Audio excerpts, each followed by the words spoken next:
As we usually do, we take a halachic topic related to the parsha. I was debating between two topics. One topic was about women saying Kaddish in shul, but it was postponed. We'll take a rain check on that one. We'll get back to it. Instead, we have the following topic, very much related to this week's parsha, and you'll see what the topic is. We'll begin in the following way. There was a fellow, he was born in the end of the 1200s, passes away the middle of the 1300s and the 1350s. His name was Reb Ashturi HaParchi. Reb Ashturi HaParchi. His first name, Ashturi, is actually a makeup of two words. Ish, Turi. Ish means a man, Turi means like on a tour, like the Meraglim lost the rest of Aretz to tour out the land, because he traveled a lot. He began in unclear if in northern Spain or southern France, but he began somewhere there. In 1306, by the famous expulsion from France, he was there, so he left France and he went to Spain, and ultimately he does quite a bit of traveling. He makes his way to Mitzrayim and then to Eretz Yisrael. And he wrote a very important work called Kafter V'Ferach. In it, he really delineates the exact borders of Eretz Yisrael, the exact borders of all the Shvatim. But the borders of Eretz Yisrael are so important because there's so many mitzvahs which are contingent on the actual geographical land space of Eretz Yisrael. So you have to know where does it end and where does Chutz La'aretz begin. And he wrote a very important sefer. For 200 years after he wrote it, the sefer remained in manuscript because he was in Eretz Yisrael. And Eretz Yisrael, the 1300s, 1400s, there wasn't that much happening there. Until after 1492, when the expulsion of Spain, so many people went to Eretz Yisrael, and that's how Rabbi Yaakov Beirav, who himself was a fugitive, he was expelled from a refugee, and he took refuge in Tzfas and built up Tzfas. But before then, Eretz Yisrael was quiet, and the people in Europe just were unaware or unexposed to this sefer Kafter V'Ferach. It wasn't till later when it became acclaimed and well known. Until today, it's one of the main Sfarim which are used to paskin exactly the borders of Eretz Yisrael.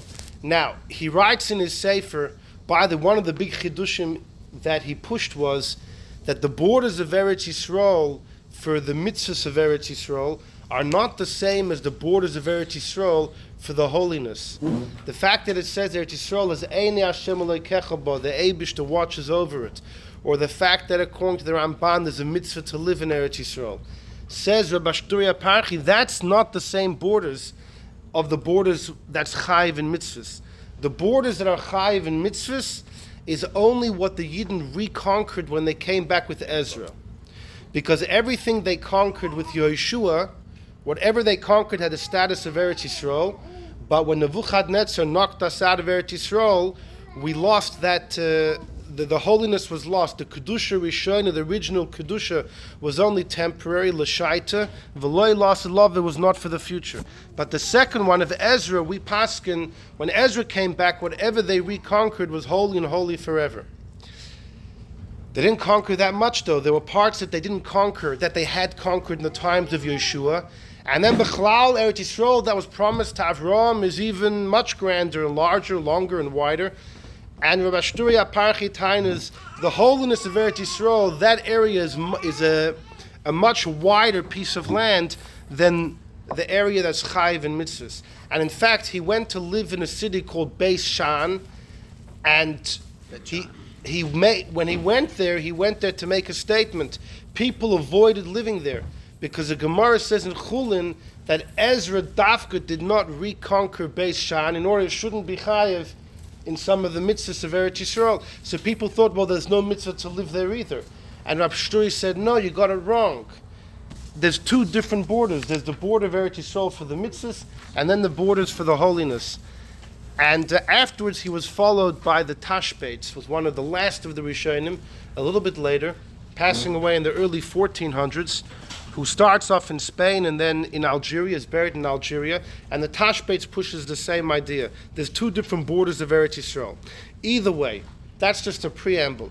Rabbi Shturi Aparchi, in his Sefer Kafta V'Ferach, tells the following anecdote. He says, when I passed through Egypt, I met up with one of the Rambam's grandchildren by the name of Reb Shmuel, and he told me that his Zayde, the Rambam, would sign his letters, Ani Moshe ben Maimon, who violates 3 loisases every single day.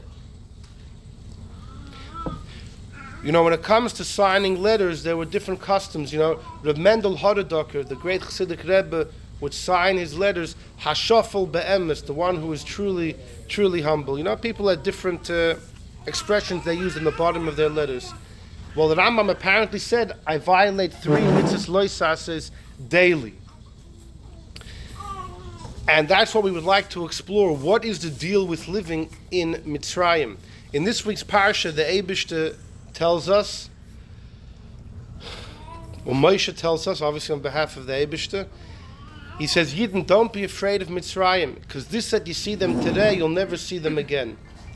And we learn out from there, it's biblically prohibited to go live in Mitzrayim. And yet, historically, there were many great people that lived there. Reb Sadia Gaon lived there in the early 900s. He's living in Mitzrayim. The Rambam's in Mitzrayim. The Rambam's son, what? Later on, the Arizal lives in Mitzrayim. When the Arizal was there was a bustling Jewish community. The Radvaz was the Rav of Cairo 40 years when the Arizal was there. The Arizal apparently learned Nigla underneath him. Reb Betzalel Ashkenazi, who wrote the Shittu Mekubetzes, and the Arizal worked on him with it. Some say they were chavrusas, some say first. Reb Betzalel taught the Arizal. He was older. He was about 14 years older than the Arizal. The Arizal came to Mitzrayim as a 15-year-old. So it makes sense in the beginning he learned under the Betzalel. But the Shittu Mekubetzes is there. There was one of the great poskim, Rabbi Yankov Castro, not related to Castro of Cuba, but Rabbi Yankov Castro, the Mahari Kash, was a major Rav in Mitzrayim during the times of the Beis Yosef. When Rabbi Yosef Kaira was in Eretz Yisrael in Tzfas, in the Bezdin in Tzfas, the Mahari Kash was a little younger, but he was in the Mitzrayim. In fact, he argued on many of the psakim of Rabbi Yosef Kaira. The Chidah says that the Mahari Kash was held in Egypt in such esteem that even when he argued on Rabbi Yosef Kaira, they followed his psakim of the Mahari Kash. That's the Erech Lechem was the name of his sefer. Anyhow, so the Mahari Kash is there. You know, there was a fellow of David Conforto wrote a very important historical sefer, Koira Hadeiros. The Chidah quotes very often. He was in Mitzrayim. I mean, the list just goes on and on. Moren Rabbi Ovadia Yosef was in Mitzrayim before he had his big post in Eretz Yisrael. He did a stint in Mitzrayim. He actually had a horrible time there. The people wanted to kill him. He has a whole saga of shchita. He came out against the shoichtim, who were unscrupulous fellows, and these shoichtim had a mafia monopoly in Egypt. And what? Exactly. He was garnished nispol. He stood up to them. They threatened his life. He has miracle stories. Many times they tried to kill him, and he wasn't God. He said, "I don't care. You know, you want to kill me, but I'm standing up for the halacha." He was mamash. This was when he was younger. He was mamash. There's a whole. People have written about it. There's so much about his. The Shul of Alexandria. Yeah, we're going to get exactly, yeah. So there's lots of history in Mitzrayim, and the question is that in this week's parsha, it's black and white pasuk, you can't live there. In fact, we begin with and the Rambam apparently wrote in this letter. Now, the Bashturi Aparchi was a great Rishon, but he doesn't say he saw the letter. He says, I heard from the Rambam's grandson that the Rambam would sign his letters in that fashion. So it's a second-hand testimony. We don't have any copies of any of these letters. No. Says the Rambam, number 1. This is a Rambam in Hilchas Malachim. Umutter lishkoin b'chol ha'olam. You can live wherever you want. You can live in Miami. You can live wherever you want. Chutz me'eretz Mitzrayim, except for Mitzrayim. Min hayam hagodol hamarovi. Arba meis parsa al arba meis parsa. Said he's giving you the amount. It's about 1,600 kilometers. It's about 1,000 miles. Which Yam Haravi? What is this? The Yam Haravi is the Mediterranean Sea, west of Eretz Yisrael. So right on West top of of Eretz Yisrael. Egypt. Right. Okay, the point is the point. Yeah, Maravi. What does that mean? West, the west of Eretz Yisrael. West of Eretz Yisrael. The exact borders of Mitzrayim is not the topic of the shir today, but says the Rambam, Keneged Eretz Kush, which might be Ethiopia, Keneged the desert, Hakol Asur Lisyashiv Ba. Okay, whatever the dimensions are, let's leave that. But Ubishloisha Mekoimis is here Torah. 3 places the Eibishter warns, Shaloi Loshav the Mitzrayim, you can return to Mitzrayim.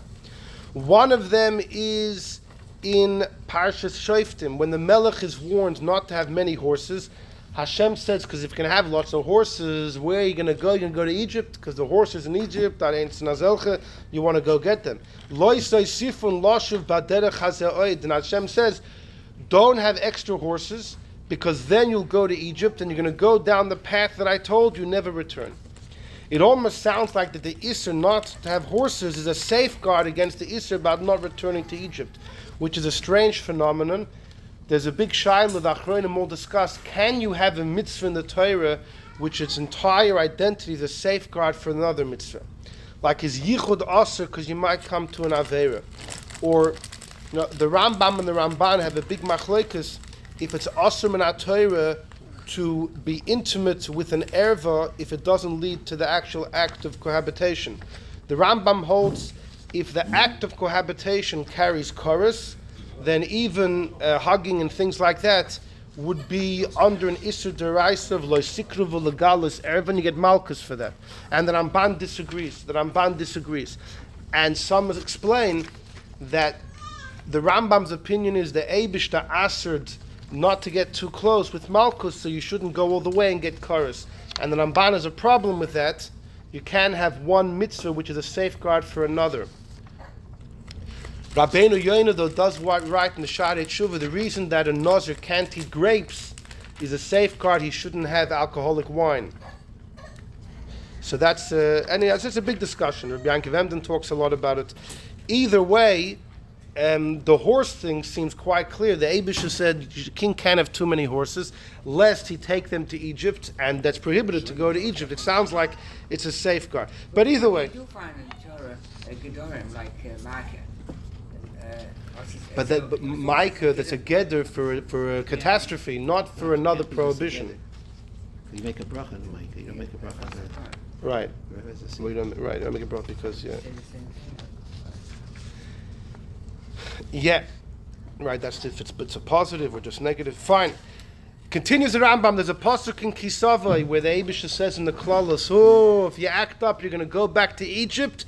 You're going to go back to the path. You're going to go back to the place where I said Lo Soisifu L'Roisa. You won't see it again. And then the Rambam quotes our parsha Lo Soisifu L'Roisam Oida Ad Olam. You'll never see them again. And Alexandria is Bechlal the Isser. So the Rambam has a funny order. First he quotes the pasuk in Shoftim, then Kisavai. Okay, that's fine. But thirdly, he quotes the pasuk in our parsha. Why?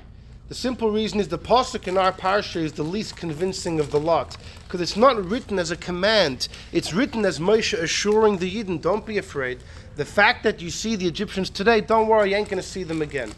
And the Rambam in the Sefer HaMitzvos, he says that although it sounds like it's just part of a dialogue, the tradition, the Messiah is that it's actually a lav.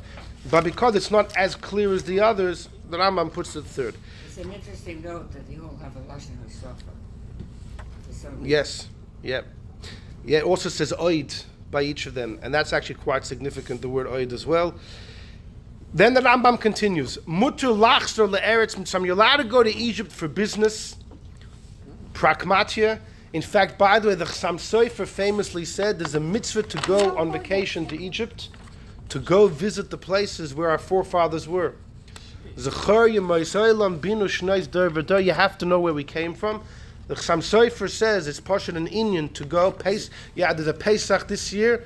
We're going to be there. I don't know if you saw the advertisements of Pesach in Egypt. No. Pesach back, and I'm just kidding.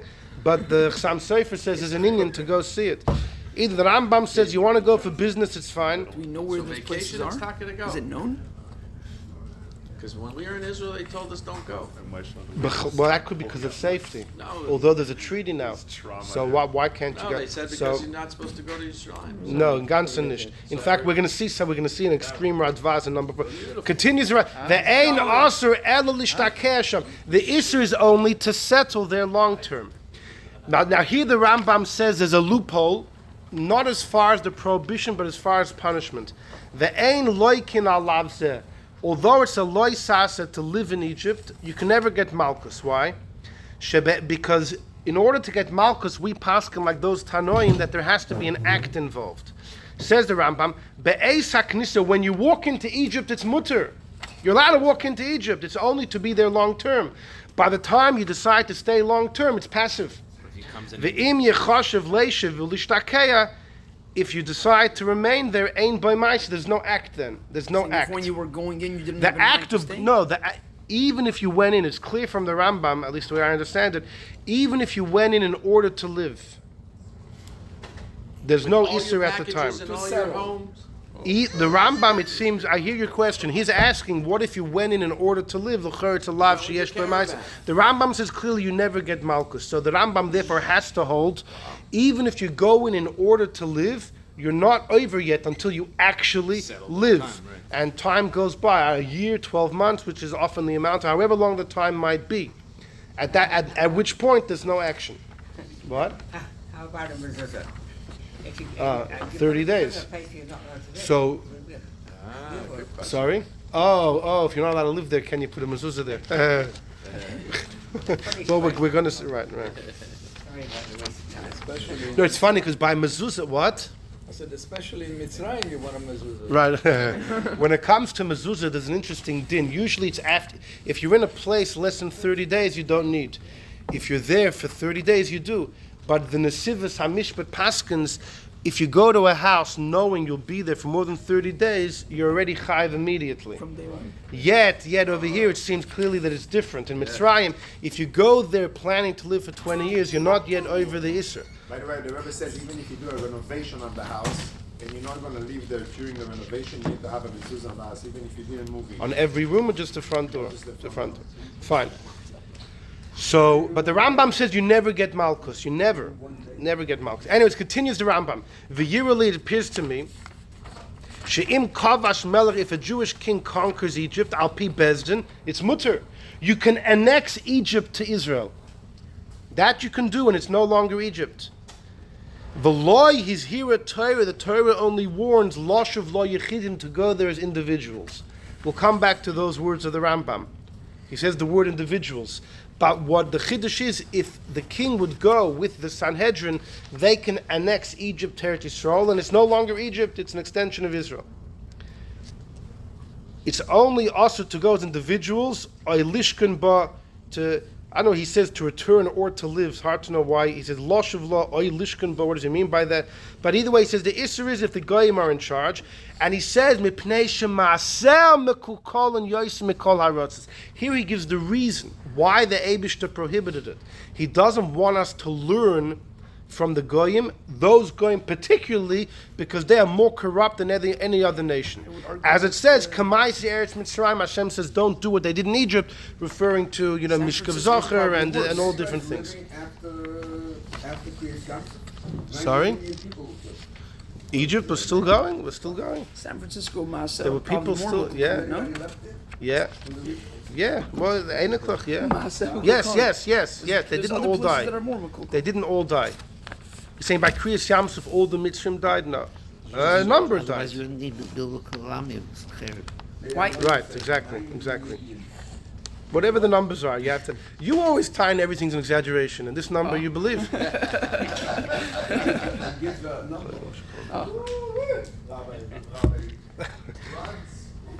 Anyhow, Fakoponim, if you look in the Rambam and the Sefer HaMitzvahs, no, a number of Mitzrayim died during the Yamsuf, even those that were in Egypt, but many of them survived. Now, by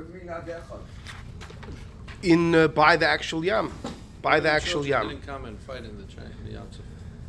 But does ad echad mean one survived, Paroi or not? Right, it's a big machlokes, Lechem Rabbi Yehuda. But that was by the Yam. But in Egypt, there were many survivors. Either way, the Rambam in Sefer HaMitzvos writes the same thing, that there's 3 lavin, and he writes the same reason. What does the Eibush to have against Egypt? It's the people, it's the land, it's more corrupt than any other place in the world. So Rabbi Shturi Aparchi Tainas, again, that when he traveled through Egypt, he met up with the Rambam's grandson, Reb Shmuel, and Reb Shmuel said, my Zayda would sign the letters, I am Moshe ben Maimon, who violates 3 lavin every day. Well, the Rambam does say clearly in his halachas that you are over 3 lavin. By the way, Rabbi Shturi Aparchi says that when the Rambam's grandson told this to me, I wanted to comfort him.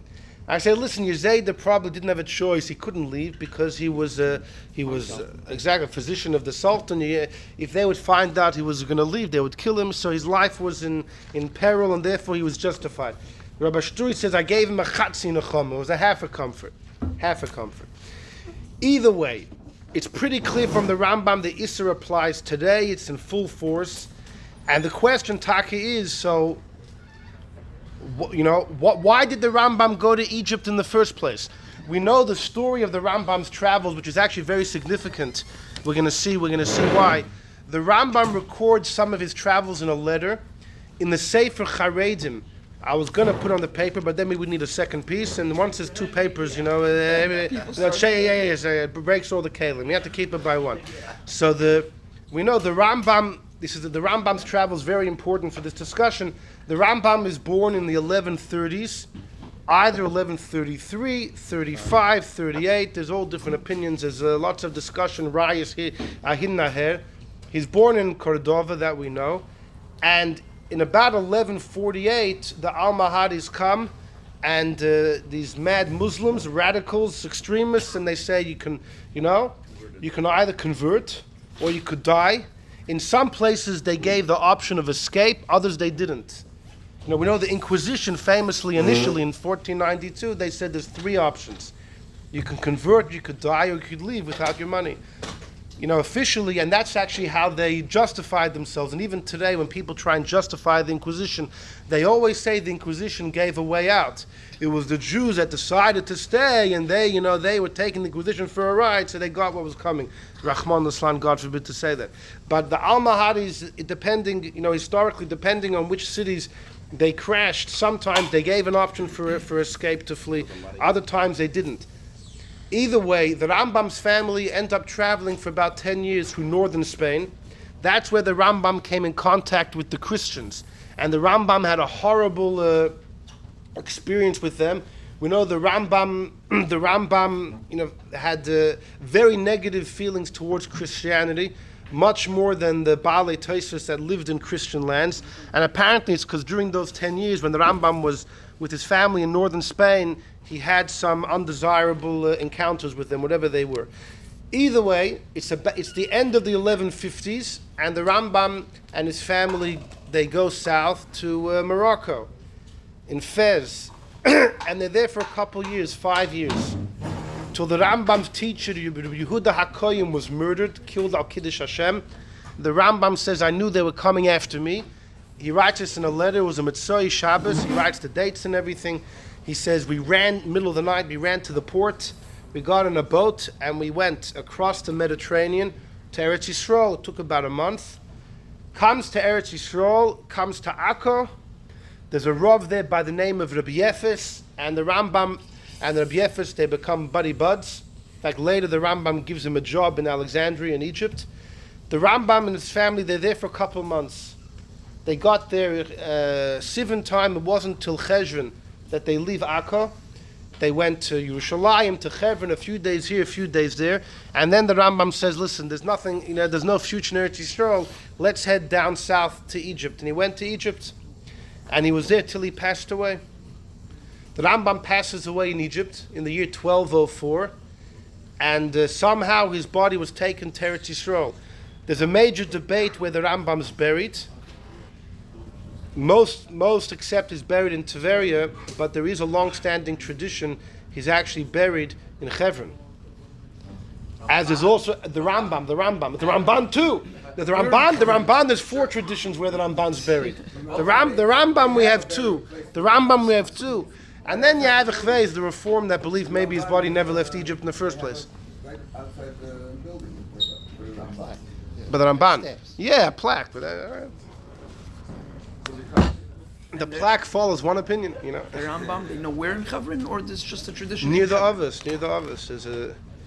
Either way, they moved the Rambam's body because the Rambam asked before he died, "Va'alisim esatzmoisai mitzeh, take me away." And the question is, did he ask for Tveria? Why would he have asked for Tveria? To be nearer, you know? The story, they put it on a camel, the camel went and... Yeah, there are. Yeah, there's legends. Anyhow. They were all camels. Anyhow, but if the Rambam gave it Savo before he passed, it would be logical. He would want to be Keverovus. There's a manuscript from 500 years ago where it says the Rambam's buried in Hebron. So it's not Stam. It's an old. Well, more That's where the people big believe deal- that, that's and where that's the what big thing Chayra. is. That's what the Rebbe took. But I'm just saying that there's other traditions and like enough for me. everything. Al Kapanim, the reason why the Rambam's trip and journey is so important is how did the Rambam go to Egypt in the first place? If Rabbi Shturi Aparchi comforts the Rambam's grandson by telling him, listen, your Zayda was an onus, he was a doctor, he couldn't leave. Okay, he couldn't leave. But when he went there, Lechatchila, he wasn't stam going to visit. The Rambam was planning to go there and settle. That's mashma. He went there because he knew there were Yidden there. He went there to go and settle, is quite clear. He had no plans of going back to Spain or Morocco. The Rambam hated the Christians, so he's not going to France and Germany. You know, where's he going? He was planning l'chayra. He was planning to stay. Now, the Rambam we saw, number 1, gives a loophole. The loophole's as far as Malchus. But as far as the prohibition, l'chayra, the Rambam was fully aware of what he was doing. So, you know, that's why the Beshturi tells the Rambam's enikul it's a half in a choma. Why is it a half in a choma? Once he's there, he has an excuse to stay. But how did he get there? And we'll see soon another reason why the Rambam's actual route is important. Either way, so how did the Rambam live in Egypt? And like we mentioned, it's not just the Rambam, it's the Arizal, it's the Radvaz, and a whole host of Saadia Gaon, a whole host of people that we mentioned. So we go to number 2. Number 2 is the famous Rabbeinu Bechaya. Rabbeinu Bechaya, a little after the Rambam, he was a student of the Rashba in Barcelona in Spain. And Rabbeinu Bechaya writes in his commentary to Parshas Shoftim, says Rabbeinu Bechaya, Zoom in number 2, the mitzvah is only l'shah. Rabbeinu Bechaya famously holds, the mitzvah of not leaving in Egypt was not for all time. It was a temporary mitzvah. Kedei shelo yilmadu Yisrael mimaseyim. It was only while the original Egyptians were there, who were completely corrupt, the Yidden shouldn't live there. Because the Mitzrayim were noidoyim umufursamim. They were infamous, notorious, b'chol toyeva, for all abominations. As the Pasuk says clearly in Achreimus Kamaise Eretz Mitzrayim, when it comes to the immorality in Gilead Arayas, we're told not to follow the ways of Egypt. Lekach therefore tzivu lehem kain. Says Rabbeinu Bechaya, it's not a mitzvah l'doiris sheyeser akosov hadir b'mitzrayim la'olam. The Eibush should never ask it for all time. The Rabbeinu Bechaya says we see there's many congregations that live there me'oz from then ad hayom, from way back when till today. If it was a mitzvah l'doiris, says Rabbeinu Bechaya, lo yahaya Yisrael kadoshim mekilim b'zei ladusham. If it was taka, clear prohibition, how could there be Jewish communities living there? It doesn't make sense. And the Chachamim definitely would have protested and said something. So Rabbeinu Bechaya therefore says there is no long-term prohibition. It was only temporary. That's Rabbeinu Bechaya. Now,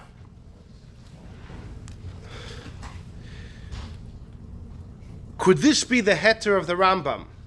L'ch'eira not. The Rambam writes in his Sefer HaMitzvos, one of the Rambam's shoroshim, as to what he counts in the 613 and what he doesn't, is a mitzvah which is only temporary, does not make it in the 613. Only a mitzvah l'doiris, which is forever, makes it into the 613, which would mean l'ch'er the Rambam disagrees with Rabbeinu Bechaya. However, I do want to say, because Rabbeinu Bechaya said it's only l'shah, then the Rambam wouldn't count it in the 613. However, the thing is, I have a bit of a knetch over here. Rabbeinu Bechaya, when he says the mitzvah is only temporary, what he could mean is like this. It's dependent on the type of people that live in Egypt. The mitzvah really goes forever, but you always have to evaluate and estimate, is Egypt really worse than anywhere else? If it's notorious for being corrupt, then the Isser stands. If it isn't, the Isser isn't there. I'll give you an example. The Rambam holds fighting the 7 nations. The Rambam counts it in the 613. Lo yisachaya kol neshama. You can't leave any of the 7 nations alive. The Rambam himself says that once the famous King Sancheriv came and mixed up all the nations around, so there's no way to identify the 7 nations. So the Rambam says the mitzvah still exists, we just can't fulfill it. But if one day we would be able to identify one of them, the mitzvah, and therefore it gets counted in the 613. So maybe when Rabbeinu Bechaya says L'shor and L'doiris, this is not halacha sefer, this is Pirush on Chumash. So maybe he's just borrowing the terms. Maybe what he means is, it's not a forever standing, you can't live there. It depends on who's there, so it may exist, may not exist. What? It's forever, right? Exactly. That's how we want to explain. And accordingly, the fact that the Rambam counts it in the 613 Covers why you went. doesn't have to disagree with Rabbeinu Bechaya. The problem is the Rambam writes something else. The Rambam says,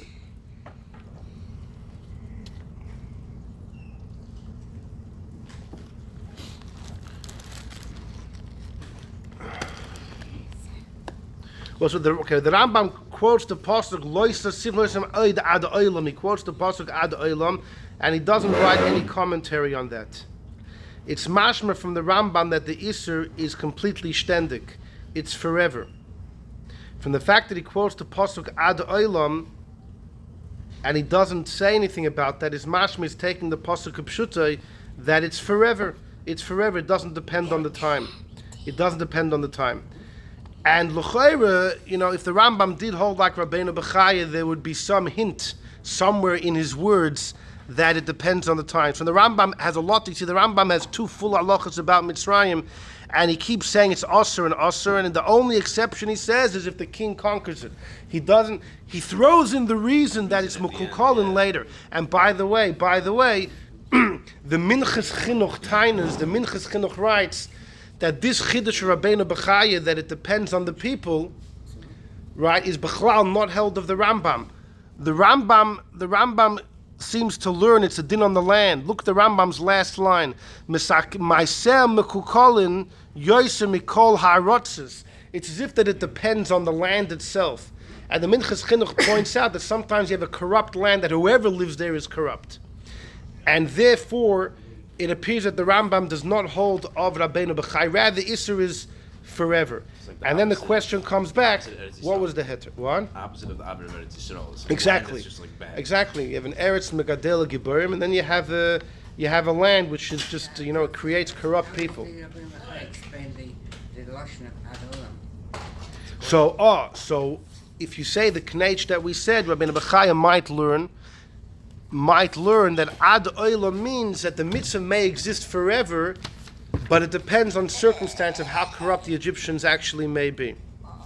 But it seems that the Rambam definitely doesn't take that. So we're back to our question, what was the Rambam's heter? So look at number 3.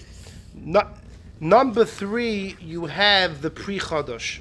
The Pri Chodosh, what? I know, we'll get back to it. Number 3, the Pri Chodosh, Chizkiah di Silva, who was one of the great poskim in the 1600s, the latter half of the 1600s. He passed away a young man in his 30s, but he was a big Rav. We mentioned once he got himself into some big trouble because he argued often with Rabbi Yosef Kaira. And people taunted, who's this young man think he is? He's turning, he's stirring the pot. And in Egypt, they forbade. They put his Sfarim in Cherem. You can't read any of his Sfarim. They were going to put him in Cherem too, but the Rabbanim said, listen, it's enough to put his Sfarim in Cherem, leave the man alone. But we said, ironically, the Pri Chodesh's, one of his main students, became the chief rabbi of Egypt later, and all of his psakim were the psakim of the Pri Chodesh.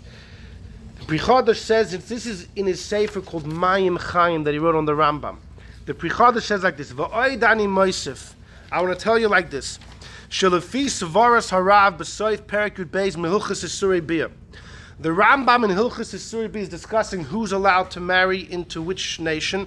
We know the Torah says if someone from Mitzrayim or from Esav's family is Megayer, they cannot marry into the fold until their grandchildren, the third generation. They themselves can marry other Gerim or Mamzerim. All those that are on the outside can marry each other. Doesn't the Rambam say that there's no more thing of Baal Aramis anymore because it's all Urv or something like No, Aramis just means any guy.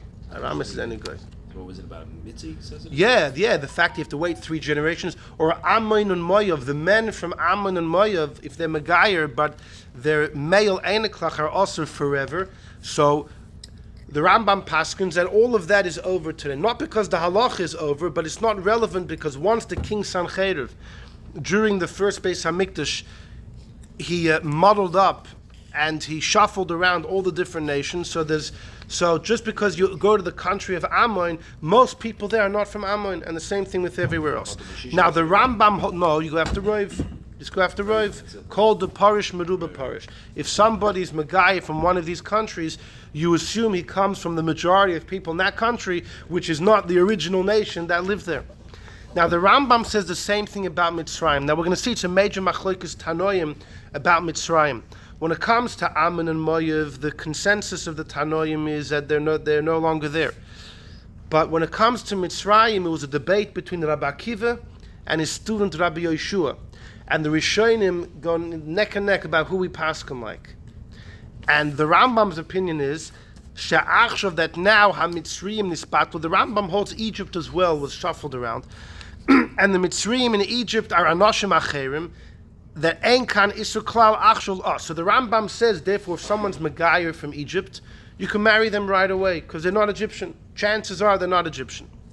So says the Pri Chodosh, so for the same token, there's no Isser to live in Egypt either. This is the Pri Chodosh's extrapolation from the Rambam's psak about marrying an Egyptian. Says the Pri Chodosh, Shaloi Osra HaTorah Hadir b'Mitzrayim. You know why Hashem said you can't live in Egypt? It's not the land. It's the people. Ba'oidam ha-Mitzrayim b'Mitzrayim. It's while the Egyptians are in Mitzrayim. U'kedvarai muchach behedye medivrei hara'im. Shehevi Mordechai b'soif perek ha'aru. He's quoting the Re'aim is Rebbe Eliezer of Mitz. We're going to see him. He's the Re'aim in number 5, and the Mordechai quotes him that the Isur is only. It's not the land of Egypt according to the Pri Chodosh. The Rambam never, we said fakert. The Minchas Chinuch wants to taina that according to the Rambam, it might be the land, but the Pri Chodosh says, no, it's not the land, it's the people. And the Rambam paskin, the people have been shuffled around. Just like the Rambam says it about marrying them, we have the right to extrapolate and say, so therefore you're allowed to live there too. And that's the heta we have today. It's clear like daylight. But then he says, and he says, I have a kash on this, the famous Gemara in Sukkah. There was a shul in Alexandria, and the Gemara says it was huge, colossal. It says there was room for 1.2 million people in the shul. There were 50,000 people on the board. Any building today that can hold 1.2 million? Had his own. We mentioned in the shir we had about the chief rabbi of Eretz Yisrael about when you're allowed to depose a rabbi.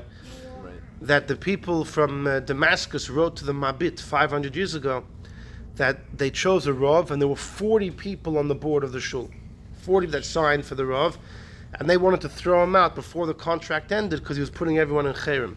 And the Mabit says, yeah, you could throw him out. But there were 40 people on the board. You imagine that? The Gemara says, by example, the shul, if you show up, how can you have to show you can't hear the shot? Right. The flags are on. I'm not going to So you mention should my know- name, but I was on the board. I had the dubious pleasure of being nominated by the rabbi. 28 people on the board. Oh, and wow, there it's a were big board. There were barely 100 people in the shul. That's how they made sure that people would be involved in No, the on shul. the And contrary, that's why they were losing. Oh, that's why they were members losing people. because of the number of people on the board. but they knew they would have those So they were 28. non-stop arguing. They knew they would have 28. No, they didn't. That was not something. We couldn't get a Flags, how minion. would you get it? During How can you have such a big shul? Right. Shul. So, well, they were killed. So the Gemara there says that they were all wiped out. The Gemara says in Sukkah they were all wiped out by Alexander Mokdon, by Alexander the Great. The Gemara says Alexander the Great killed all of them. The Abarbanel said it's not true. The city of Alexandria was created by Alexander the Great, who lived much before. I once quoted here a medrash that when Alexander the Great built Alexandria, he took Yirmiyah's body, which had been buried in Egypt. There's a big debate where Yirmiyah HaNavi died. The Arizal said he died in the Chotzer HaMator, in the cave where he spent many years in Yerushalayim. The Abarbanel says he died in Bavel. But there's a medrash in the Sefer called Medrash Haggadah that the Yidden in Egypt killed Yirmiyahu. And the Mitzrayim Dafka came to Yirmiyah's defense. They gave him a nice burial, because since Yirmiyah came to Egypt, the crocodiles stopped attacking them. That's what it says. And Alexander moved the body of Yirmiyah to Alexandria to be a good omen for the new city. So either way, the Abarbanel says it wasn't Alexander the Great that killed this, it was Alexander of Rome. There was a Roman emperor one of them by the name of Alexander, and the Abarbanel tells he was the one. Who did he kill? The whole shul, the whole city of Alexandria. No, and the Gemara says why. So he quotes, they were all punished, mishum the avri akra, the loisa sifun lashav b'derech hazayd. The Gemara Abaya says, why were they all killed? Because they were over the lav of not returning to Egypt. Frek the Prichadosh Vaikvar Sanchev bought Bilbos Elam. Sanchev is doing the first Beis HaMikdash. He said that Sarachin, he says, if his theory is true, and if the Rambam is right, that Sanchev moved everybody around, so the Rambam passed you're allowed to marry someone from Egypt. The Prichadosh is just extrapolating that for the same token you can live in Egypt because it's not Egyptians. But wait a second, he said the very fact that it's no longer Egypt, or the very fact that, no, but I guess he's asking on his own notion, if you're allowed to live there. What did they do wrong? Yeah, what did they do wrong? What's Rabbeinu Bechai going to do with this story in Masechta Sukkah? Rabbeinu Bechai, the same thing. If it wasn't a mitzvah l'doyer, it was only temporary, what did they do wrong? So if you say the knetch that we said, you can answer. If you say Rabbeinu Bechaya holds, no, the mitzvah is really forever, but it depends on the times and the circumstance. Maybe at that time, the people in Egypt were more makulkul, and therefore the Easter was in full force. If you give our pshat, we say Rabbeinu Bechaya, that would be a simple answer for the story in Alexandria. But the Pri Chadash is saying, if he takes his theory, that it's no longer Egypt, and therefore you're allowed to live there, so then what in the world did the people in Alexandria do wrong? And he finishes off with a kasha. Killed him not to return. This knocks off his theory. 4 lines before he said, it's barur v'nachanu, it's a fact. There's a whopping kasha, Sarachian. He's not willing to backtrack from his theory. He lived in Mitzrayim when he wrote this? He wasn't in Mitzrayim. Eretz Yisrael. He was in Eretz Yisrael. What the Yechidim, the Rambam says. In Lashon Allah Yechidim. Okay. You said return to Mitzrayim, you didn't mean Mitzrayim, right? Return out of it. They got killed. Why? Why did they get killed according to the Sarah? Because they weren't allowed to live in Egypt. They weren't allowed to live in Egypt. They weren't allowed to live in Egypt. Okay. Sometimes you have something to be. First of all, is there a record of all the years in Alexandria? They get killed. So what? Is there a real record of all the Yids in Alexandria being killed at that time? Well, the Abarbanel says it was done by the king, the emperor of Rome, Alexander. There's definitely no record of that. That he did a catastrophe. Yeah, no record of who knows? out all the Yids. Maybe the word is they all died. Ultimately, all these people died, right? They're not alive today. So that's the record. We know they're all dead today. I don't know, what should I tell you? Maybe they died in a plague or over time. Maybe all those people died early. You know, I don't know if they were. I mean, the Gemara says they were killed by Alexander Mokdon, and then it sounds like they were all murdered. But well, what should I tell you? But listen, with this we go to number 5. Let's jump to number 5, the Yereim, because the Pri Chadash quotes this from Rabbi Eliezer of Mitz. The Yereim, Rabbi Eliezer of Mitz, was one of the great Rishonim. He was a student of the Ri, one of the greatest of the Balei Tosfos. And the Yereim is a name of his sefer. He's also called the Re'em, because that's the Rosh Tevis of his name, Rabbi Eliezer of Metz. And he writes the following. Let's read number 5. Loi soisifu loshav baderech. You can't continue to go down this path. Tziva habayra, God commanded, Shaloi yashuvi, so we can return to Egypt. And it says in Pasha Shoftim, Hashem told you, don't go back on this path. Oid. Afal gav da arminon bebrachas perek tfilas hashachar. The Gemara in Masechta Brachas quotes a Mishnah which is from Masechta Yadayim, that Rabbi Gamliel and Rabbi Yeshua had a debate about Yehuda Ger Ammoni. Yehuda was a ger from Ammon. And the Shaila is, oh, you're from Ammon? Then you can't marry a regular Jewish woman. That's what Rabbi Gamliel wanted to say. And Rabbi Yeshua said, no, Sancheriv mixed everybody up. They were Matu Lovet Bekal. Mitam, the Sancheriv came and muddled up the whole world. So the Mishnah Masechta Yadayim was talking about a guy from Ammon. And by the way, Rabbi Gamliel asked Rabbi Yeshua, there's a pasuk that says Hashem's going to bring Ammon back. And Rabbi Yeshua says it hasn't happened yet, because God also says I'll bring the Jews back, and that hasn't happened. So ultimately, Rabbi Gamliel conceded. The Shaz, what about Egypt? So the Gam Mitzrayim is Balbalus. So what about Egypt? That's not discussed in the Mishnah Masechta Yadayim. It's discussed in two other places, in a Tosefta in Kiddushin and the Tosefta of Yadayim. Now, in the Tosefta of Kiddushin, we have Rabbi Akiva's opinion.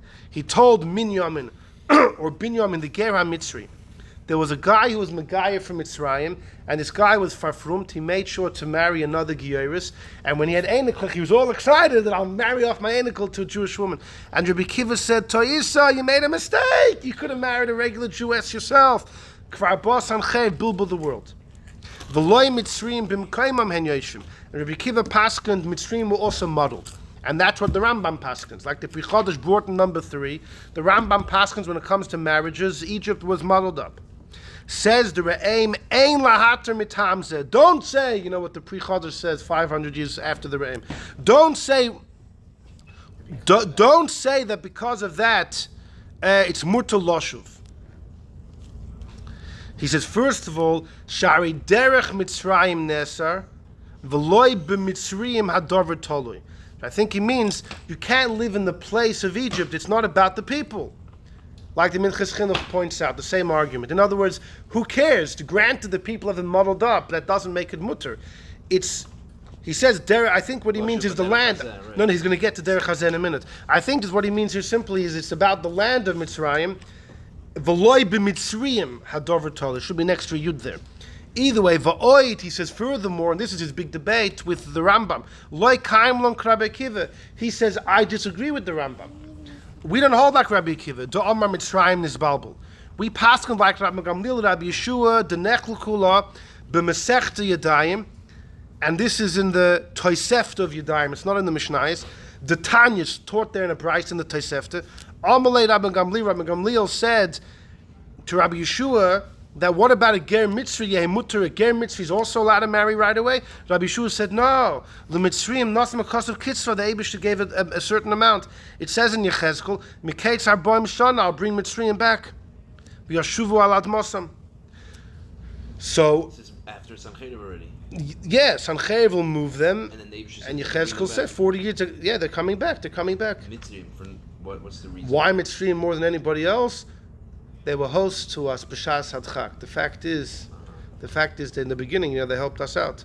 They were achsanya b'shas hadchak. Against everything that we're saying. No, so b'chla. In other words, there's a major machlokas tanoim. So you think you can use this argument for Yids going to live back in Germany?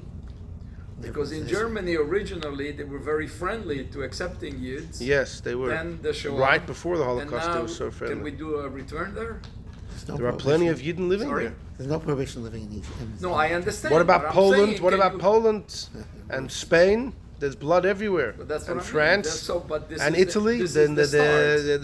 they're everywhere, everywhere. Eretz Yisrael, the Eretz most Yisrael, Yidden killed in Eretz Yisrael. yeah. Tons of them. There's a little island somewhere in the Pacific Ocean. No Jew has died there, so maybe that we should. But otherwise, it's a very unfortunate. There are no stores there either. That's why. That's why there's no Jews That's it. there. There's no kosher pizza. Start some business. Yeah. Anyhow, so it's a major machlokas tanoim. You have Rabbi Akiva on one side who says that Mitzrayim is scattered, and Rabbi Gamliel, Rabbi Yeshua disagree. Who do we paskin like? The Rambam goes like Rabbi Akiva, but Rabbi Gamliel, the Re'im, and the Rosh and the Smag and Argois Maimonides, most Rishonim disagree actually with the Rambam on this point and believe that we go like Rabbi Gamliel, Rabbi Yeshua. The Rambam found the Tosefta in Kiddushin, but the Tosefta in Yadayim, Rabbi Yeshua, Rabbi Gamliel are the Rabbim against Rabbi Akiva, and Rabbi Yeshua is also Rabbi Akiva's Rebbe. Ein halacha ketalmud b'makom harav. We also have a call that halacha Rabbi Akiva Mechavei Roy, but this is his Rebbe, right? Lo Mechavei Roy, right. Also, Rabbi Yeshua is Rabbi Akiva's Rebbe, and at that time we had a rule: ein halacha ketalmud b'makom harav. Right, exactly. So that's so. Therefore, this won't help you anyway. B'chlal Mitzrayim is Mitzrayim. Continues the Re'im, we say in Sukkah, and he quotes the same kasha the Pri Chodesh on the men of Alexandria. Why were they punished? Because they overed the pasuk of Loisei Sifun. Va'ahu, in the next line, 3 lines from the bottom, La'achar she'bilbula shel sancheirav ava. Mamash exact. This is mamash like word for the Pri Chodesh. The problem is that because of this kasha, the Re'im falls off. I mean, the Re'im really has 3 issues with this hypothesis. Number 1, he thinks it doesn't depend on the people, depends on the land. Number 2, we don't paskin like Rabbi Akiva. We believe Mitzrayim is back. And number 3, if you're allowed to live there since Sancheirav came, how to explain the story in Sukkah? And therefore, the Re'im throws off this thesis, although the Pri Chodesh still holds on to it. Says the Re'im, but v'ro'isi v'shamati, I saw and I heard. He probably saw on paper, not that he was there. And he heard orally, Kama b'nei Adam toivim shehochulu Mitzrayim. Many great people went to Mitzrayim, and it's probably the Rambam's amongst that. V'nifleisi amas somcha, I was bewildered. What are they relying on? A little bit younger, but yeah, same time, yeah. V'yesh loy marsa, here he gives his whopper answer, and here's where the Re'im gives his whopper of a heter. Midichsiv baderech hazeh. The pasuk says you can't go. In one of the 3 psukim it says baderech hazeh. In Shoiftim it says baderech hazeh.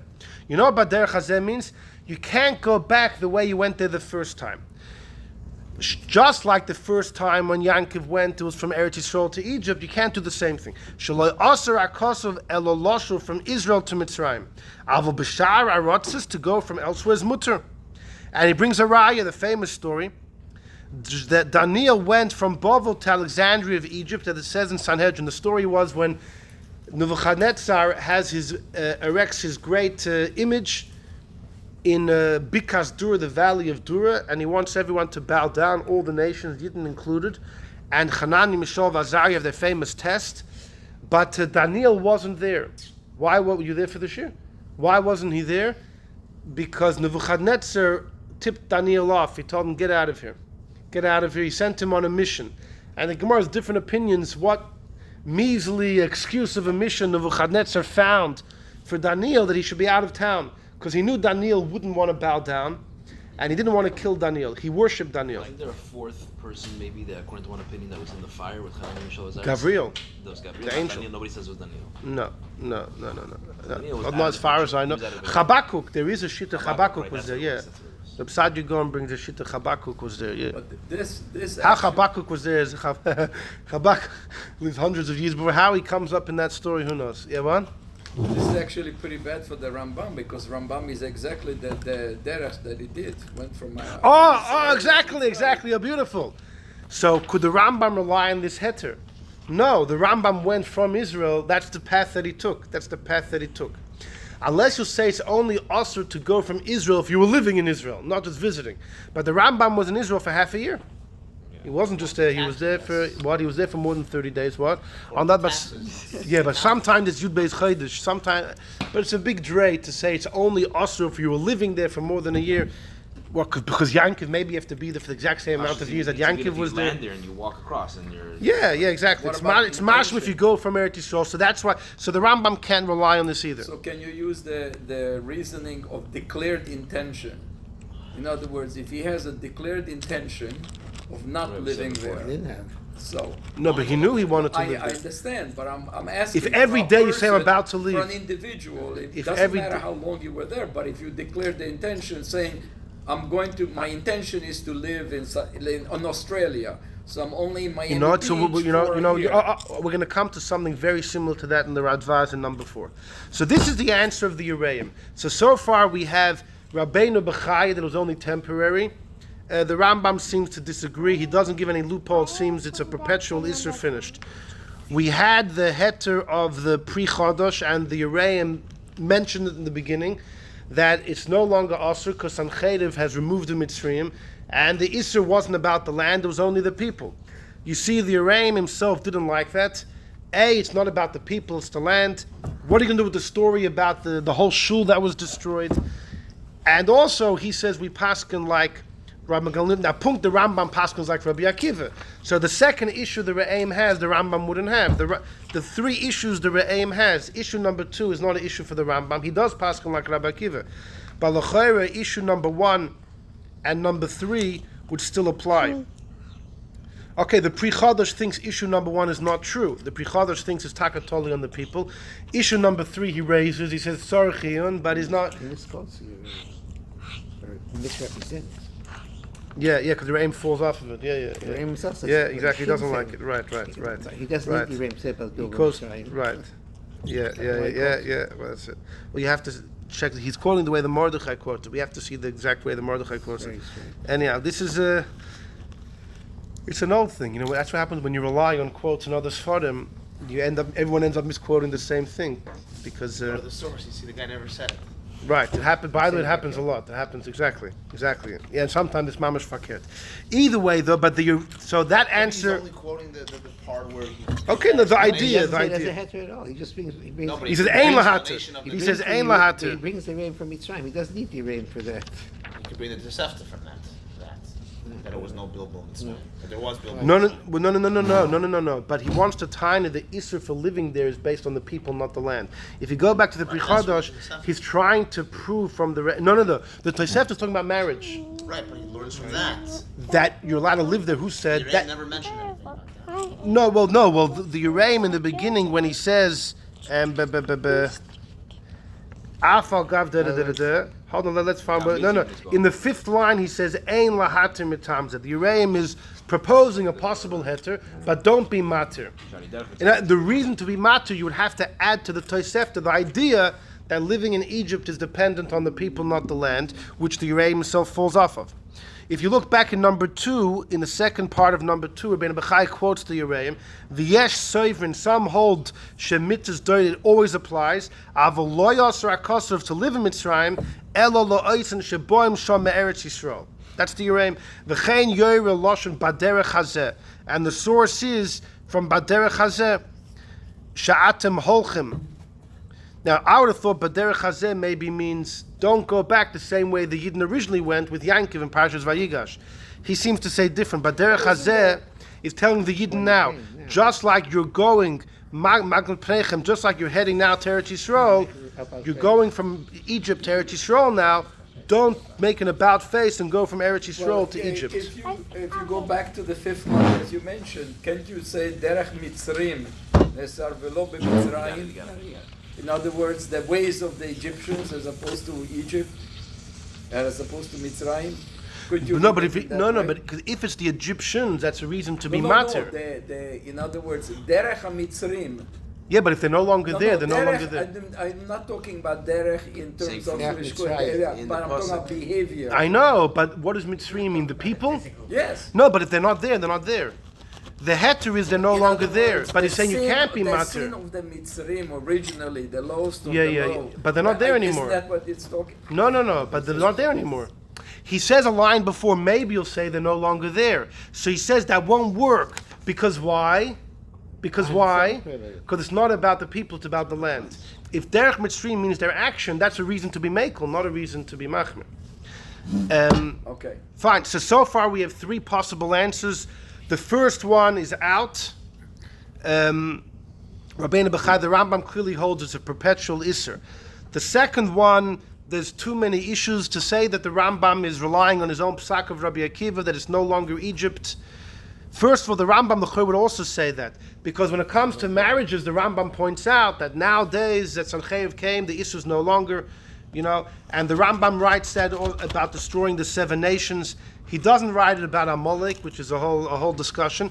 But l'chore, if the Pri Chodosh is right, then the Rambam should have written somewhere that nowadays, and also the fact that the story in Masechta Sukkah completely destroys it. I think it is very funny. The Pri Chodesh said, I don't care how big the kasha is. The thesis still remains. But either way, it's a dodgy answer. And the third answer of the Uraim, which by the way Rabbeinu Bechaya quotes, and most Rishonim quote it, like I mentioned, if you look in the Pri Chodesh doesn't quote the second answer of the Uraim. I don't know, you'll have to ask him. But if you look in the Smag, Reb Moshe of Kutzi, one of the great Rishonim, he lived in Kutzi of France, he's from the Balei Tosfos, from the latter ones, and he has in his Sefer Mitzvahs Gadol on the mitzvah of living in Egypt, he basically quotes the entire Re'im. It's mamash word for word. He quotes the possible answer number 1. That's on Chayav Kaim. He has the exact same kashas as the Re'im, and then he finishes off. The Samag says the only only heter I can think of is what the Re'im's conclusion is. It's only from Eretz Yisrael. The Hagoyis Maimonides, what? Sure they did.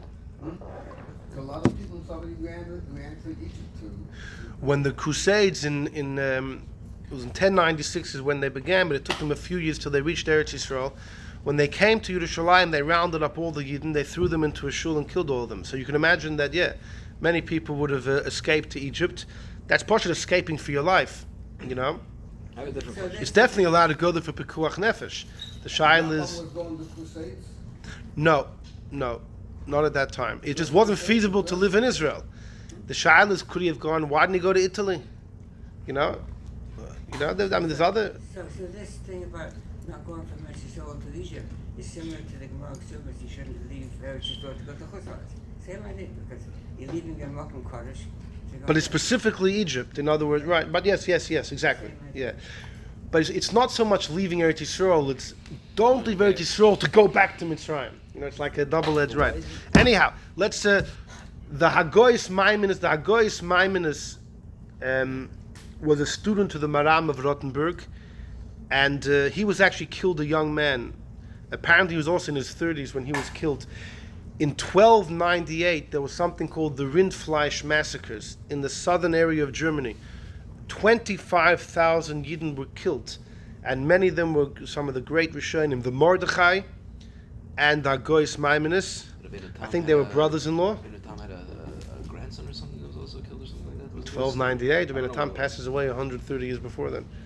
I'm sure he had Einiklach. It makes sense. He had Einiklach there. Story about that. Rabbeinu Tam ran away. Rabbeinu Tam himself. Someone tried to Oh yeah. During the Second Crusade in 1147, they So bashed him up. They almost killed him. Basically, take any century. Yeah. When there's a concentration of Yids, they get killed. Yeah. And yet we're still here. The Zohar says that all of these things are making up the 190 years we didn't do in Egypt. We were meant to be there 400 years. We left early, and we're paying up the 190 years. Each of these pockets is... Why should we be paying? We're not the ones that asked to leave at the time. Yeah, but we were about to enter. No, we were about to enter the 50th gate of Tumah, and then we wouldn't have been able to go out. Who asked us to enter? We didn't do bris milah then, although we had to. The Yidden, they shirked. Listen, they were suffering, but the fact is, except for Shevet Levi, the Yidden shirked the responsibility. A chiv they had as Einiklach of Avram to do bris. Why are we looking for Hetated? That's what I'm trying to understand. So Because the greatest people lived there. Because Rav Yitzchak Luria lived there. Because what? The Gemara says they were punished. The whole shul of Alexandria. Why were they punished? Saying the Arizal died young because he spent time in Egypt, and everybody. I don't want to say The that. Radvaz lived 110 years. He lived a very long life. He apparently. was forced to move there. I don't know. So we're going to see the Radvaz himself speaks about it, number 4. Anyhow, so the point is that Hagoyis Maimonides also, he wrote a commentary on the Rambam, but quoting from all the Ashkenazic, from his Reb Maram Rothenburg, from the Smag, and from the Bali. It's an incredible commentary, very important. And Hagoyis Maimonides also quotes this heter of the Re'im. In other words, the second heter of the Re'im is very well accepted. The Rishonim like it. To say that it's only also from Eretz Yisrael, it's almost like universal acclaim. Yet you can't apply it to the Rambam because in his root he came from Eretz Yisrael. Now there happens to be a fellow by the name, was more than just a fellow, Can he have a little excuse in the sense that, remember, the Rambam was also a Rofeh. Ken. So can you use that because you have for that you're going for, let's say, if you went to do business or something temporary like that. Business is temporary business. You can't go there. You can't go there to do business, forever. Temporary, a business trip. Rabbi Yosef Shaul Natanzon.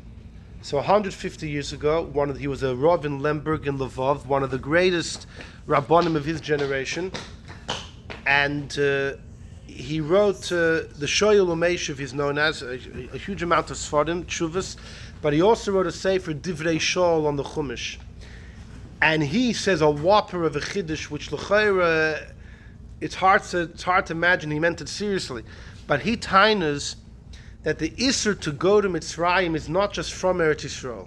You have to retrace the steps of the 42 Masois. He says, why in Parshas Maseh did the Eibishter tell Moshe to record all the places, these random places, no one knows where they are?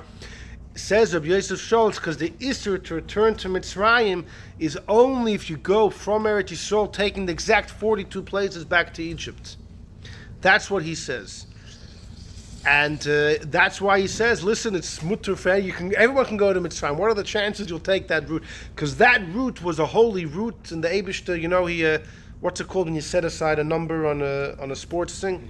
The Beit Bechai definitely doesn't hold. It's a retired number. What? It's about that the root is holy, or about the Yeah, no. Go to Egypt. It's about the route. It's the route. It's funny. It's all about the route. So then, who cares if you live in Egypt or you're visiting Egypt? What? It's only if you take the route and you live in Egypt. I mean, the whole thing is very strange. And not what? You're reversing what the Eibishter took. Yeah. In a way, you're reversing, right? But then, obviously, the story in Masechta Sukkah, where you think all those people in Alexandria took the route, it doesn't make any sense. You see, according to the Arayim, it makes sense, because where did all the people from Alexandria come from? Maybe they came from Eretz Yisrael, so that's why they were punished.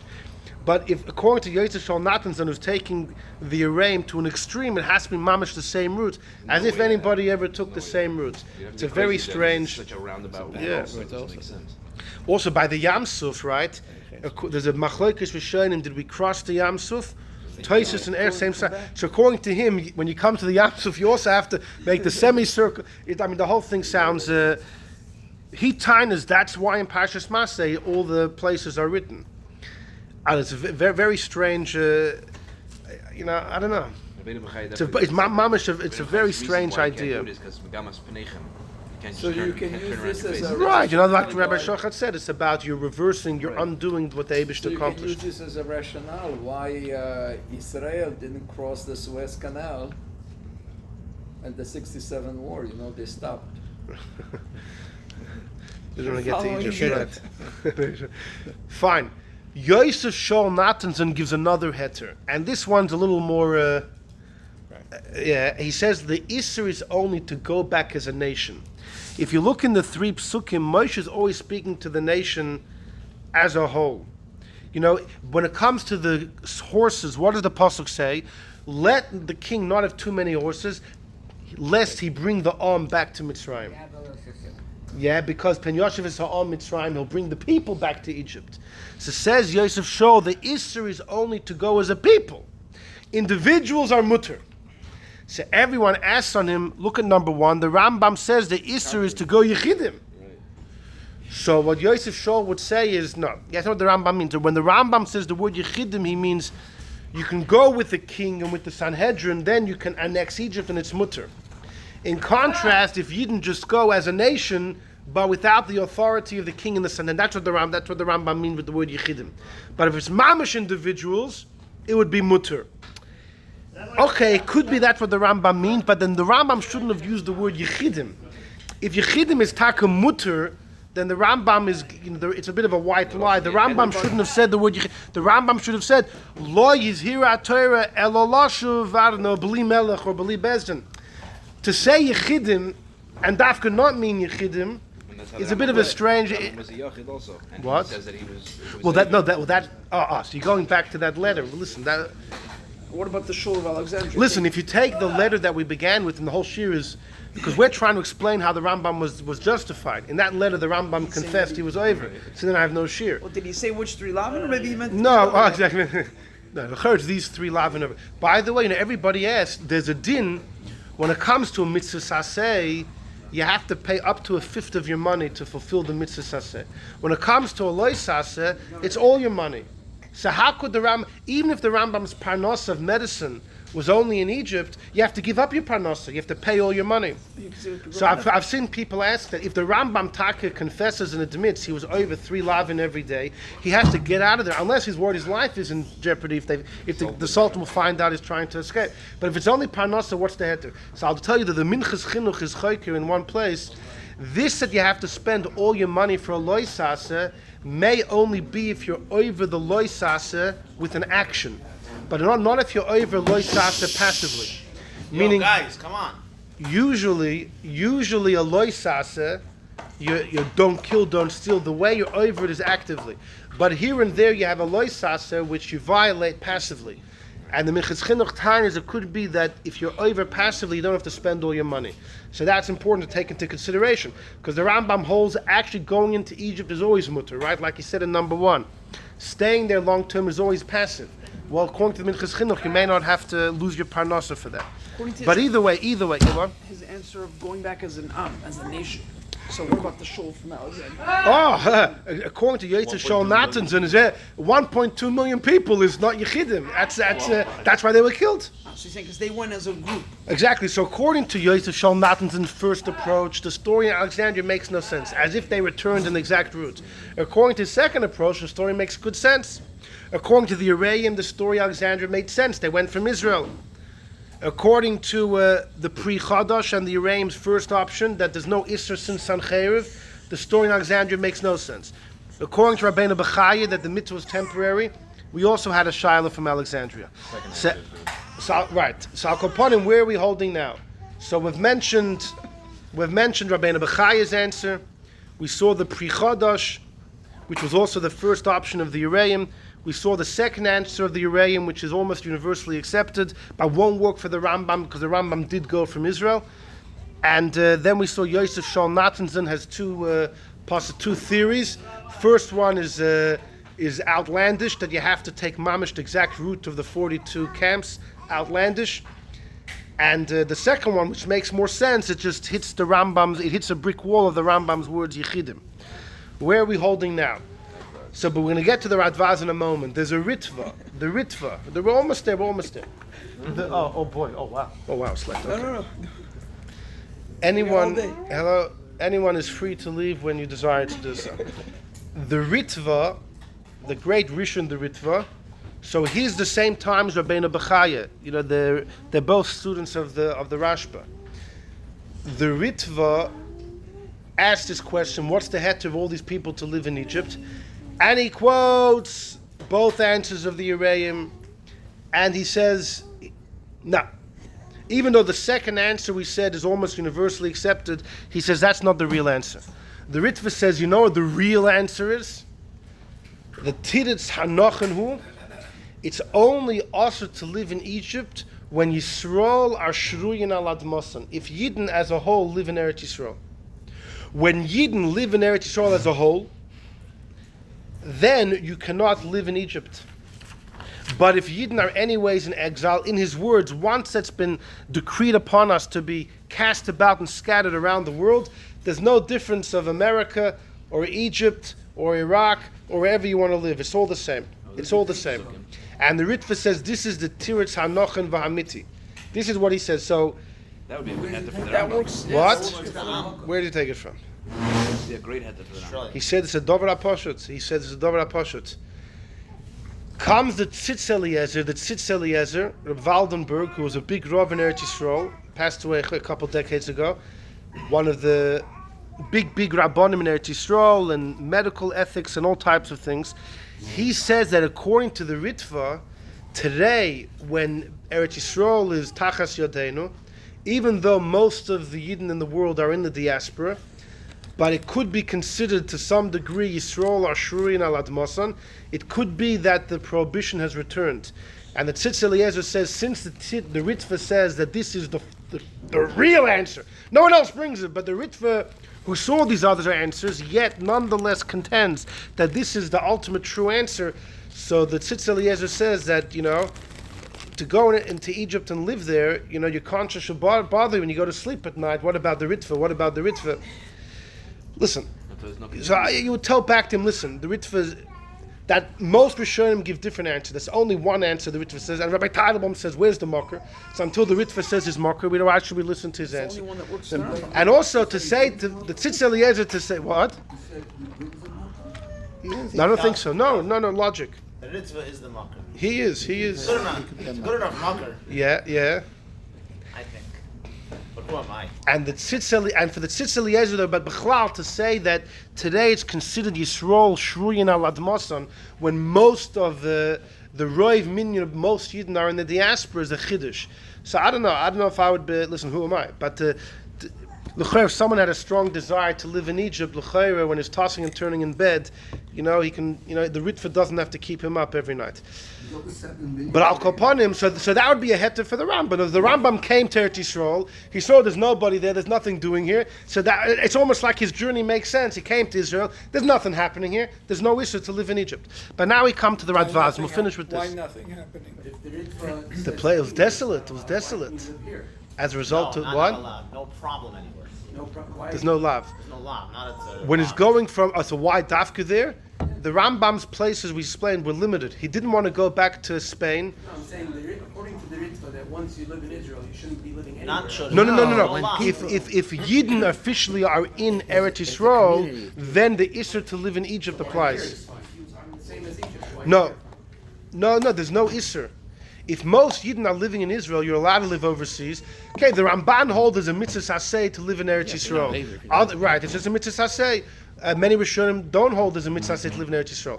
Here, there's a loy saseh. Mitzrayim Dafka. Right, there'll be 3 lav and you'll be over Dafka and Mitzrayim.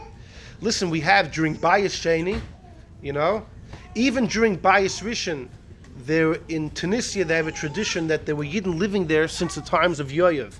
Yoav traveled and made a war in Tunisia, and apparently they have their families, they have traditions that they've been there since Bayis Rishon.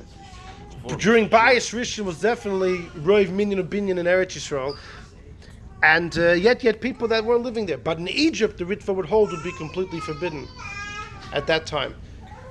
Yerovam went to Mitzrayim during that time when he had to run away from Shlomi. He went to Egypt, but he wasn't going Lishtakeya. He was going to run. Anyhow, let's go to the Radvaz. The Radvaz is living in Egypt. What? The same reason of the Am. Not the Am that we need to be living in Eretz Yisrael, but the Am has to go and all the. Right, you're right. The Shoylem That Meshuv, same yeah. Am you can use as an Am in being an Am in Eretz Yisrael. Not going as an Am, being as an Am. Right. Same. Not leaving the Am and going to Egypt. All right. The Radvaz was a rabbi in Egypt 40 years. We know that Arizal learned Nigla underneath him. Ultimately, the Radvaz makes it to Eretz Yisrael. He went to Tzfas. We know the year that he passed away. I think it was 1590 roughly. The shaila is we don't know when he was born. There's a debate if he was 95 or 110 years old. It's a 15-year difference. Well, it's 15-year difference. He was definitely an old man, and we also know he lived his last 20 years in Tzfas. So if you say he was 110, it means he moved there when he was 90. So we're telling Rabbi Korf that the Radvaz had a whole life in Tzfas, and he only began it when he was 90. That whole tkuf of his life only began when he was 90 years old. So it's a Who said it's a 90 time to is begin. Tzfas? It's a time to begin new things. What? Who said 90 years old? Yeah. No, exactly. It's not. So the Radvaz, he says in number 4, V'yesh litain tam. What's the excuse to live in Egypt? He gives 2 reasons. The first one he says is a bit dubious. Shaloi asra Torah eloleirid logushom lishtakeh. We know the Torah only asks to go there, to live there permanently. Like the Yerushalmi says, liyeshiva iyatachaz, you can't go there to live. You could go for business or the kibush if you want to conquer, etc. Says Radvaz, v'chol hayordim tchila. Anyone who ever went to Egypt, lo yardu lishtakeya. Nobody ever went there to live. Everyone went there for business opportunities. Nobody ever went there because they were the geschmack place to live. Everyone went there for business opportunities. Later they settled there. Ein kan lav elo isura ba'alma. There's no lav, it's just a small prohibition.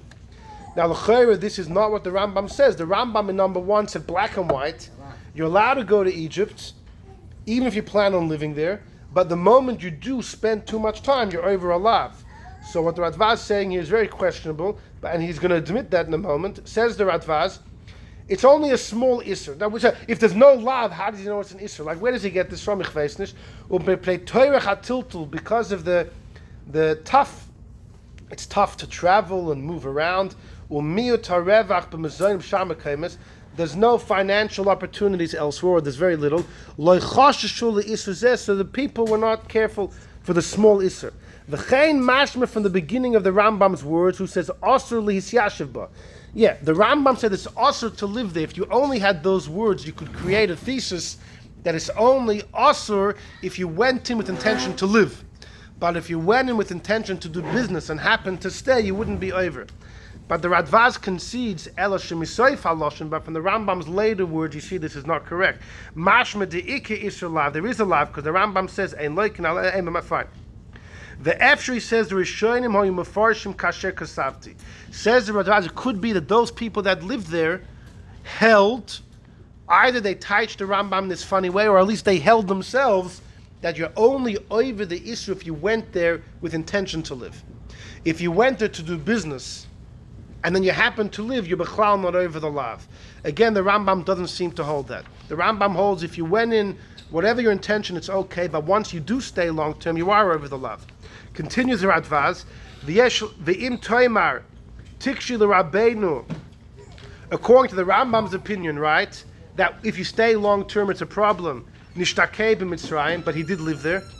Now the Radvaz is not asking about himself, although he's asking on the Rambam, although the Radvaz lived there more years than the Rambam lived there. V'yesh loimar, but the Radvaz ended up leaving. The Rambam passed away there. So the Radvaz said the very fact that I left means I was never really there long term. You know, every day I'm like, I'm leaving tomorrow, I'm leaving tomorrow, I'm leaving tomorrow. Yeah, but the very fact that he left kind of indicates maybe he was never really comfortable. The Rambam passed away there. But says the Radvaz, v'yesh loimar, the onus hoy al pi malchus. The Rambam couldn't leave. He was a roifer to the Melech V'Asorim. It could be that if they would get wind of the Rambam trying to leave, the Rambam's life would be in peril. The Shaila is about when the Rambam went in, what was the Rambam thinking? Was the Rambam went in just to see business opportunity, or did he go there knowing he'll be there long term? Did the Rambam become a doctor before going to Mitzrayim? No, after his brother died in the Can you say that he went there in order to learn? Didn't he went study there. medicine in Spain when he No, pretended to he be, learned as a kid. The Rambam learned everything, when but he he. pretended to be a mute or a deaf. No, I don't know. studied what's that under a story? big doctor when he pretended to be deaf mute. No, No, isn't that there a was the story? challenge.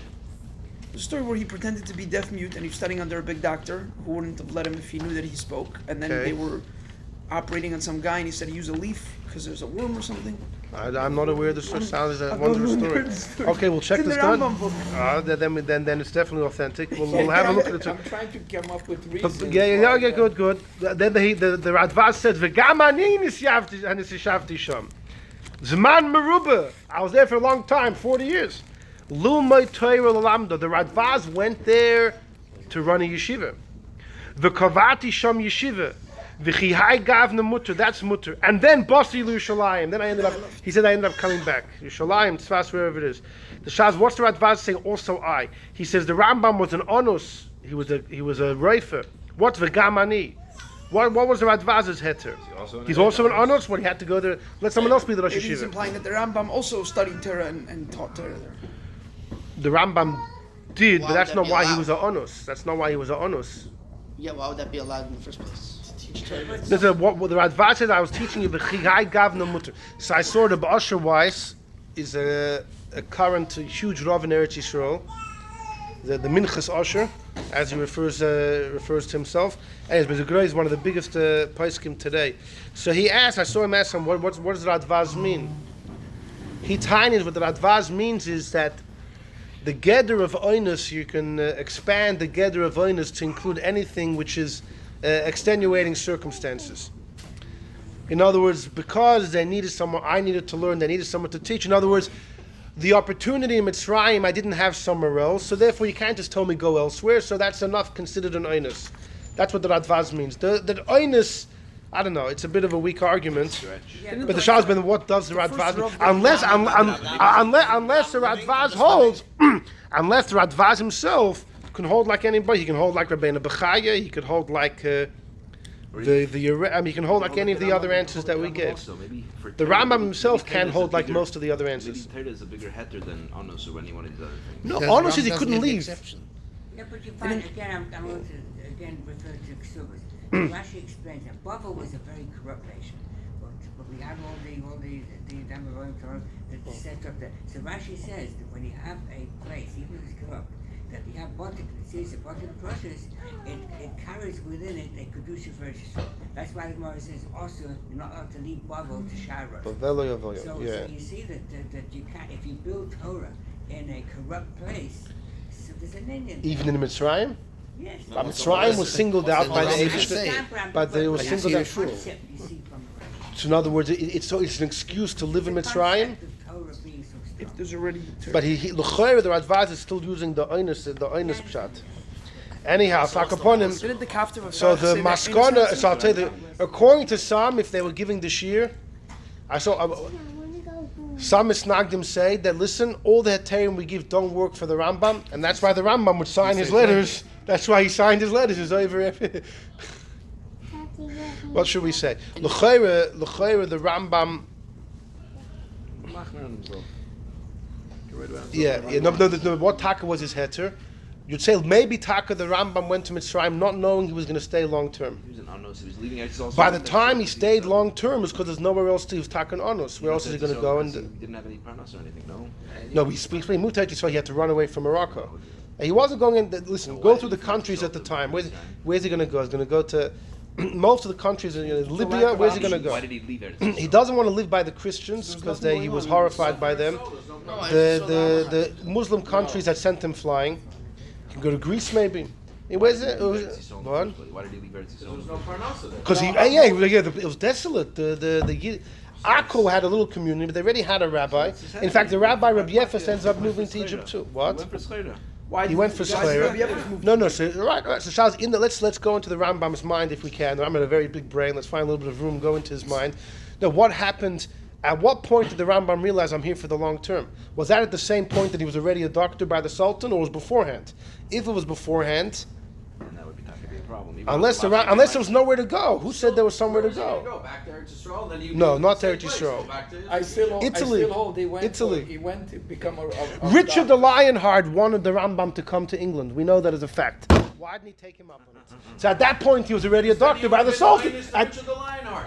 That's fine. No, he could live in England. No, but at that point, the Rambam was famous. He was already a doctor. Now that you could say he was already an honest. He couldn't leave. If the Sultan would hear, hey, you'd kill Going him. to Richard the Lionheart's enemy. So maybe Their right. enemies, Richard the Lionheart. Why does the The Rambam? Rambam's like, if you'd only given me the invitation 10 years ago. Just across the sea. The seas were ruled by his enemies, either the Christians or the Muslims that he was Right, running away right, from. right, It's not right. like he could have gone to Can't go Italy. anywhere. 'Cause Right. what if he gets captured? He's dead. That would be. Saying even just, he said, Bechal taking a boat was perilous. Taking a boat was so if you perilous say- in the best of times. So if you say When taking you a boat is want- perilous, Bechal, that means anyone that was ever born in Egypt had never had any reason to leave. No, but the Because Rambam to was. leave Egypt, it's a sakana to leave. He can't go to. He was wanted. He wasn't just a guy. If he would have been captured by the Moroccan people, he would have got a problem. Or somebody could have bartered him back to the Moroccan people if they know he's got a wanted sign on his head. That's it. It has to do with the land. But that was Mechas Chinuch. That's it. Or the smart. The Uraim said that number 5. So when do we sign said up that for the Rambam is the land? No, then it's usher. That's the reason to make an usher. That even if That's some what he said cave about moved them himself. out, the land itself is usher. Anyway, okay. So are you We'll go to setting They up made a a trip documentary to of them. for